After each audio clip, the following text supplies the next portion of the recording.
Ayan. Ito yung mga ugat niya, mga marpar. Ang ginamit pala natin dito, mga marpar, ano lang, sphagnum moss. Sphagnum moss yung ginamit natin pang ano, para lumabas yung ugat niya. Effective naman.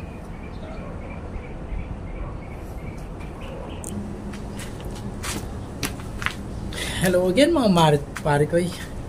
Katulad ng binanggit natin doon sa previous video natin mga marpar ko, i-harvest na natin yung air layer natin, ficus nana. So bumili muna tayo ng temporary pot, yung plastic na nakakita tayo na medyo mahaba kasi pang cascade nga siya, kaya mas maganda kung mas mahaba pa siya kasi ito yung pinaka mahaba niya tsaka isang malaki. So tapos meron tayong nakuwang lupa, ayan. Bali ano siya, Carabao manure tsaka yung topsoil lang, tsaka yung river sand, mix lang natin. So yun yung gagamitin natin sa natin, sa lupa natin. So i-harvest na natin yung ito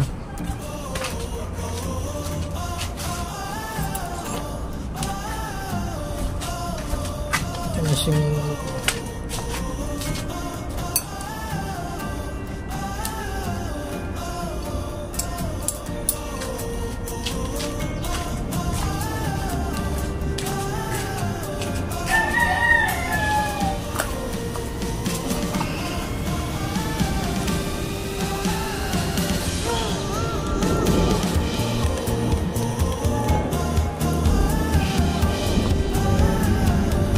so mga marpar ko, ikakat na natin yung ginawa nating air layer kasi nag-propagate tayo through air layer. So ikakat na natin, tapos ilalagay na natin sa plastic pot muna kasi wala tayong mahal kasi yung mga bonsai pot kaya ilalagay muna natin sa temporary pot. Tapos pag nabuhay na siya, nakapag-recover, na-wire na natin, then doon natin ilalagay sa bonsai pot. Habang kinakat ko mga marpar, huwag kalimutan ni-like, share, subscribe yung channel natin. Maraming salamat. God bless.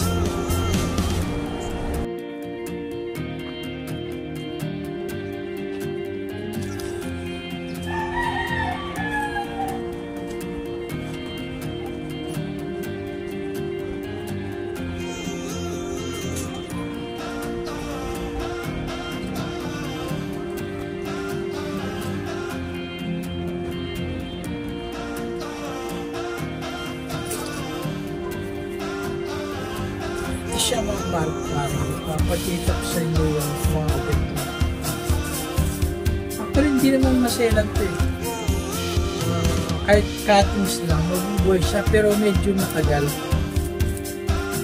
Tsaka hindi siya 100%, hindi katulad nito pag may ugat na siya 99% mabubuhay na siya.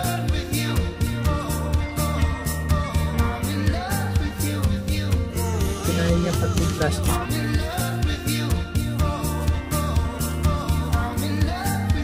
Ayan. Ayan mga ugat ng mga marpar. Ang ginamit pala natin dito mga marpar, sphagnum moss. Sphagnum moss yung ginamit natin pang para lumabas yung ugat niya. Effective naman.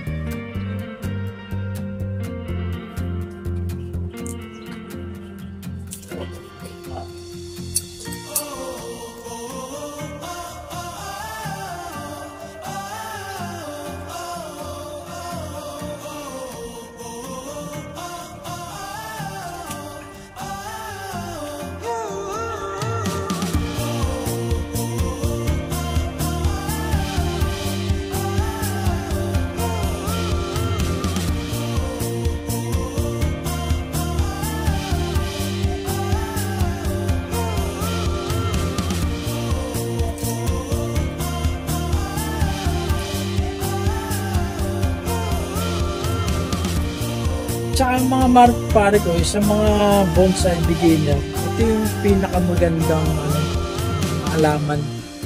Marami, abundant sila, tapos mura, madaling patubuin, low maintenance. So ito yung recommended ko sa mga bonsai beginner. So nagbabalak na mag-bonsai, hindi ka masyadong, hindi siya magastos, mura lang sa mga nursery ko. Siguro ganito ko sa nursery mga sandaan, 150, ganito, 200, depende. Pero kung hihingi ka sa kapitbahay, makakalibre yan. Katulad yung ginawa ko dati, libre lang to, hihingi ko lang doon sa kapitbahay natin.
Sa mga pare ko, mapapansin mo, lumalabas na yung ugat niya. Gusto nang lumabas. Yan. Naghahanap na siya ng lupa. Yan, lumabas na.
Magandaan mga pare ko, kapag na-pen mo na siya o na-wire mo na siya habang nire-lay up, pag nag-wet na siya, yung mga damage na nagawa natin dito sa bending natin, nakapag-recover na rin siya.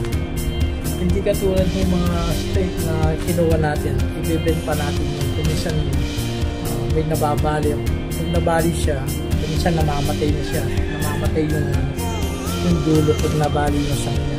Although may nakapag-recover naman siya, pero At least ito, naka-bend na siya. Tatanim mo na lang. So yung mga branches na lang yung problemahin natin. Yung main branch natin, naka-ano na siya.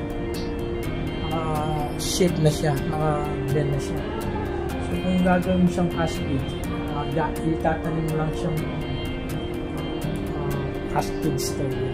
Ganyan na siya. Ito na siya.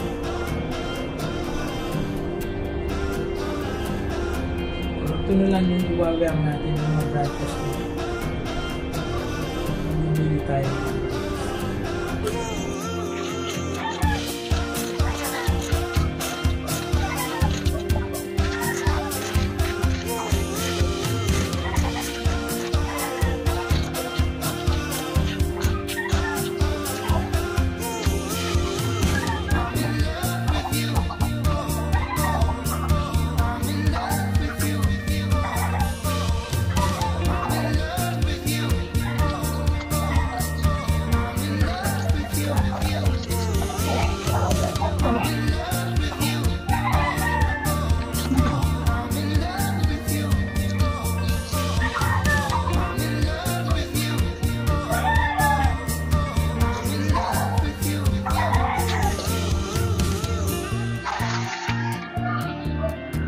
Bali, binabad muna natin siya sa tubig ng overnight mga pare ko para makapag-absorb siya ng tubig.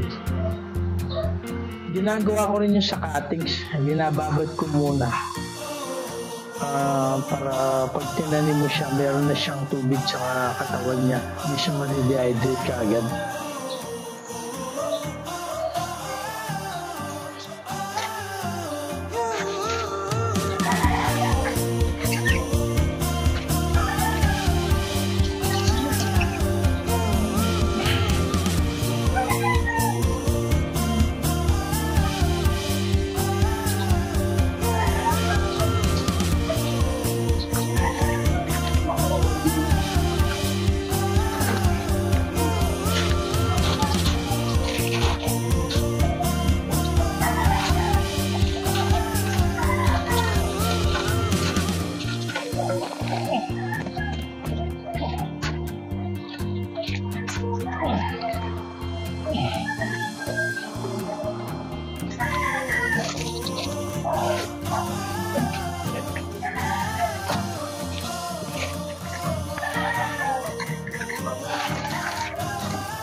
Ito yung sinasabi ko mga pare ko.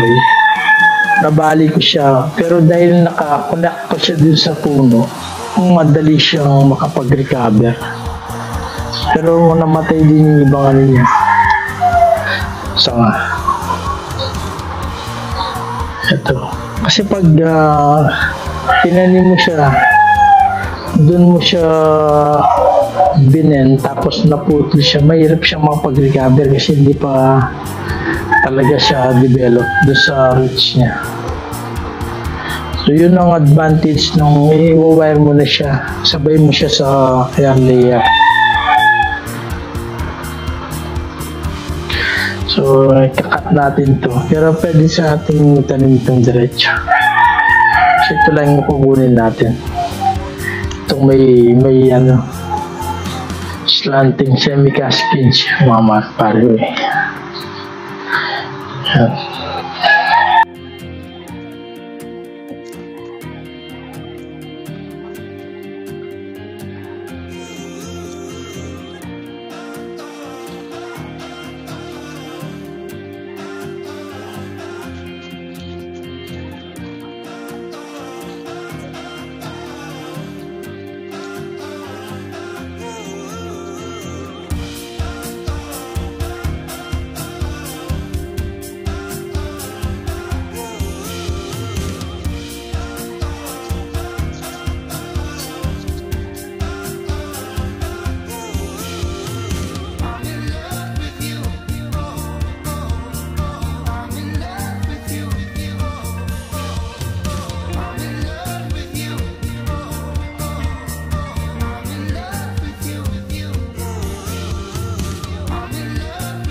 cottage natin, nilalagay muna natin sa tubig. I-dip muna natin siya para makapag-absorb siya ng tubig.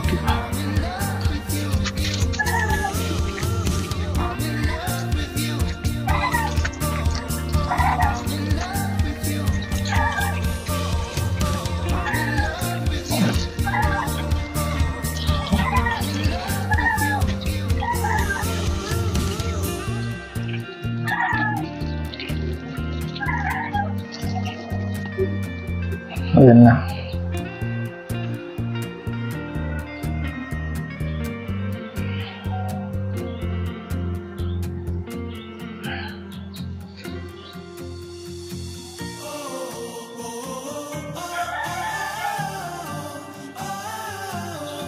May bonsai ka na, may plantita ka pa. Ayan.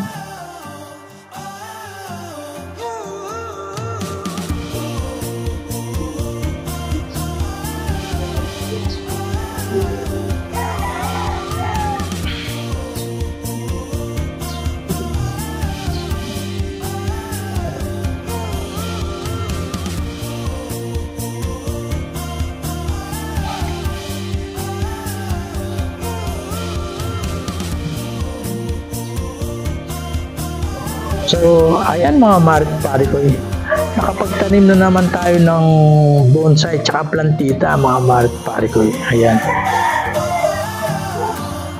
So, simple lang, walang gastos. Ganyan lang kadali. So, ayan. So, salamat sa panonood ng video natin mga pare ko. At huwag kalimutan i-like, share, subscribe yung channel natin. Maraming salamat. God bless.